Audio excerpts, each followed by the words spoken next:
4 راز جالب روانشناسی. 1. اگر یکی بیاد به خوابتون، به معنی اینه که میخواد شما رو ببینه. 2. مردم نسبت به خودتون شما رو 20% جذاب‌تر میبینن. شماره 3. اگر شبها دیر خوابتون میبره، به معنی اینه که یکی داره بهتون فکر میکنه. 4. اونایی که توانایی همدلیشون کمتره خطرناکترین افراد هستن. شاه کلید تمام موفقیت هاست. فالوش کن.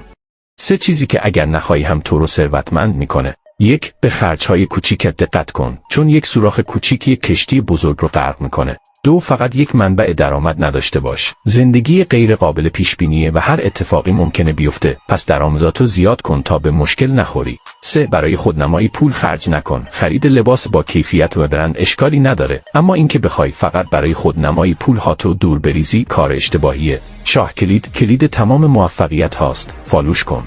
3 نفر هیچ وقت رفیقت نمیشن. مأمور، زن خراب، تازه به دوران رسیده ها. با 3 نفر هیچ وقت بحث نکن. احمق، بی حیا، خود بزرگ بین. به 3 نفر هیچ وقت بی احترامی نکن. پدرت، مادرت، کسی که یه چیزی بهت یاد داد. با 3 نفر هیچ وقت معاشرت نکن. حسود، سخنچین، دروغگو. به 3 نفر هیچ وقت اعتماد نکن. دوست دشمنت، دورو خیانتکار. با 3 نفر هیچ وقت معامله نکن. فامیل، دوست، آشنا. اگر میخوای هر روز باهوشتر بشی، به خانواده شاه کلید ملحق شو و بنویس من بهترینم.